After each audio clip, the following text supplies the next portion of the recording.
Welcome to the Compassionate Newsroom podcast. I'm Dr. Kortni Alston-Lemon. I'm a former television reporter and news director turned happiness scholar. I train news leaders and journalists internationally to foster workplace well-being, resilience, and a positive culture in their newsrooms. Every week, I'll bring you evidence-based strategies and inspiring interviews from news leaders, journalists, and experts worldwide who prioritize the mental health of their teams and themselves. Let's redefine what it means to lead with compassion in journalism, one episode at a time.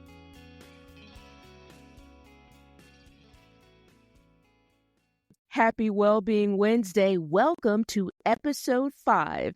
I'm your host, Dr. Kortni. I'm here to help you navigate the challenges of leading with empathy and care, especially when it comes down to high-pressure situations, and particularly the high-pressure work in the world of news. Now, here in the United States, it is the week of Thanksgiving. I don't even consider it just a day. I consider the whole week, right, into my family. And it's that time of the year where turkey isn't the only thing on the table. Joining the celebration is gratitude, a time to reflect and express our appreciation. But believe it or not, gratitude isn't just a family fun activity. It can be a powerful practice at work. Today, I'm guiding you through why gratitude is crucial for positive workplace and how to implement gratitude exercises in your team meetings, your workshops, and retreats. Now, gratitude isn't just something that's just nice to have. It's a must-have. It's a must-have for mental and our physical health. Now, let's talk about some of the significant benefits that gratitude brings, especially when you practice it regularly. First, reducing depression. Research involving about 26,000 people found that higher levels of gratitude are associated with lower levels of depression. Grateful people tend to enjoy stronger social relationships and higher self-esteem, which can buffer against the negative effects of stress and sadness. Next, let's talk about anxiety. Anxiety often traps us in a cycle of negative thoughts about the past or even potential future disappointments. Gratitude breaks this cycle. Gratitude anchors us. It anchors us in the present, helping us focus on what we have, not on what we lack or even fear. Gratitude is a powerful stress reliever. It can calm our bodies, our breathing, and it aids in our overall relaxation. But this is something I often talk about a lot when I'm training news leaders, and that is gratitude helps with sleep. Yes, can't overlook rest. Grateful people tend to engage in healthier behaviors to maintain a positive outlook, which promotes better sleep quality. So positive thoughts at bedtime about one's life and things that happen well throughout the day, and also that level of support can lead to deeper and more restful sleep. I often say, instead of counting sheep, count blessings. Now, before we kind of dive into the practices of gratitude and leadership, it's important to acknowledge the work of experts in the field. One such resource is Positive Psychology in Business 101, Workplace Ideas and Applications. It's written by Sarah Lewis. It is a book that follows me everywhere.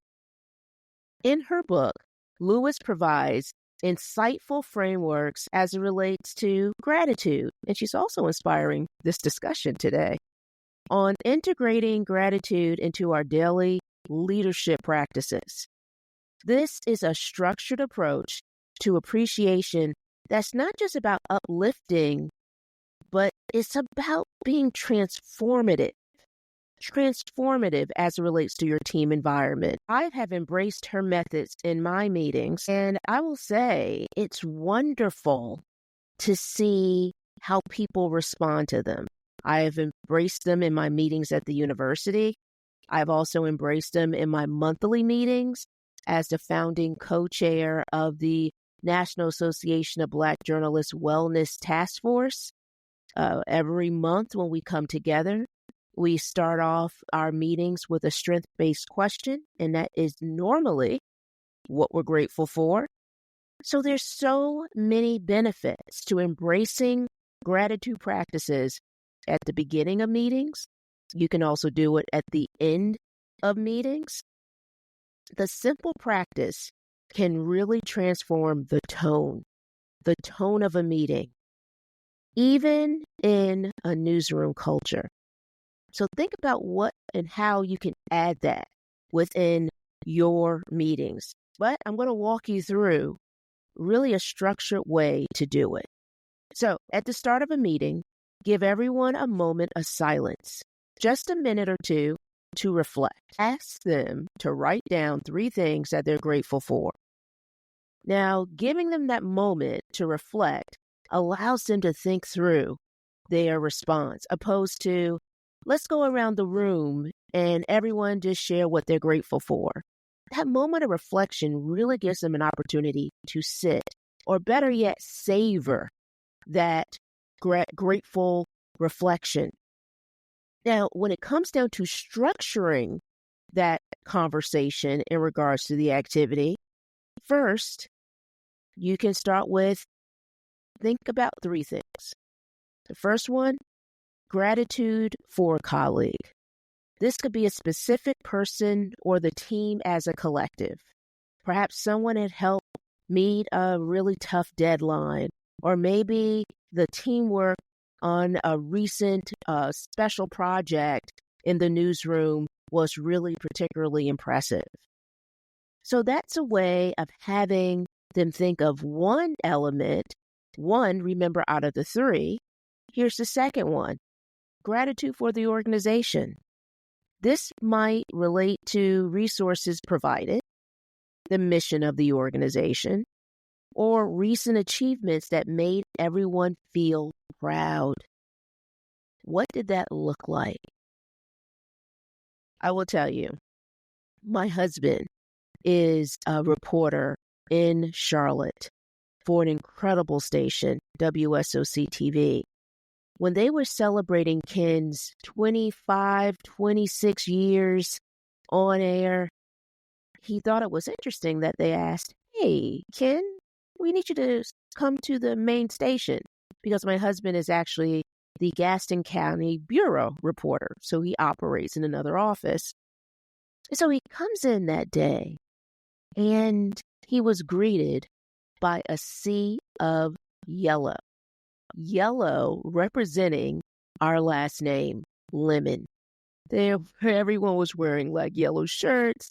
It was, I believe, hot that day. And his news director was wearing, I believe, a yellow sweater. They had lemon Oreos. It was just a fun day, acknowledging an incredible human being, an amazing man and journalist, for his dedication, and everyone contributed.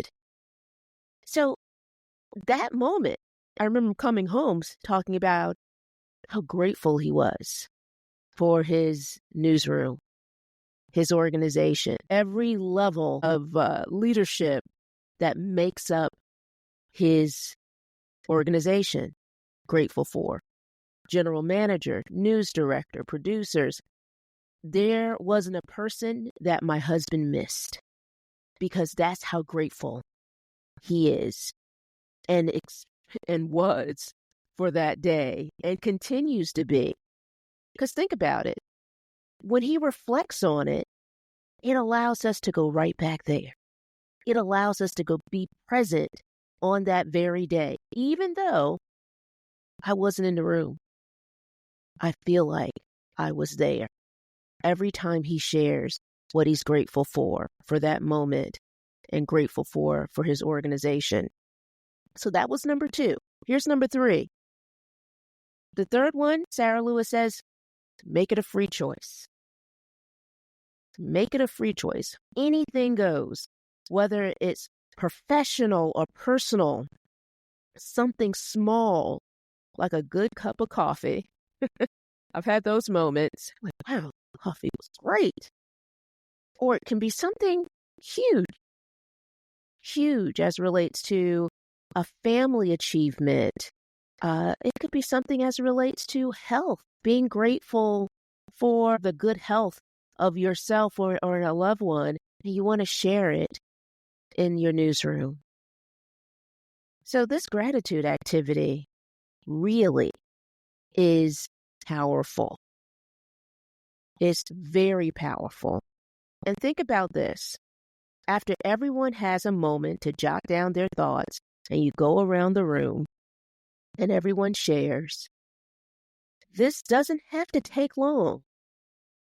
But the act of voicing gratitude, just the act of just being able to share, can really help boost morale. And it can remind everyone of the positive aspects to their work and the environment. So that's why I say, why just stop it at meetings, right? Consider making gratitude a regular part of your workshops or retreats. It can set a positive tone, and it can help in regards to any event, encouraging openness and connection among team members. Just imagine this. Ending a busy year, you're at your retreat where your team is strategizing for the year ahead, and you reflect. As a team, you reflect on the past year's successes and challenges, but you reflect through the lens of gratitude. This can lead to a deeper understanding of each other's experiences and even stronger connection as relates to working as a team. So, as we give thanks this Thanksgiving, let's carry the spirit of gratitude into our professional lives. Integrating gratitude into our daily or weekly routines can be a game changer. It can be a game changer for the well-being as it relates to your newsroom. Thank you so much for joining me today on the Compassionate Newsroom. Remember, I am always cheering you on as you lead your newsrooms with kindness and care. But don't forget self-compassion, because it starts with you. Until next time, remember to take a moment to reflect on what you are grateful for. And not just during the holiday season, but every day of the year. Thanks for tuning in to the Compassionate Newsroom podcast. Together we can transform workplace well-being in news. If you found value in today's episode, please share it with a colleague to help foster a supportive environment in the industry. And don't forget to subscribe and also visit our website for more resources at thecompassionatenewsroom.com.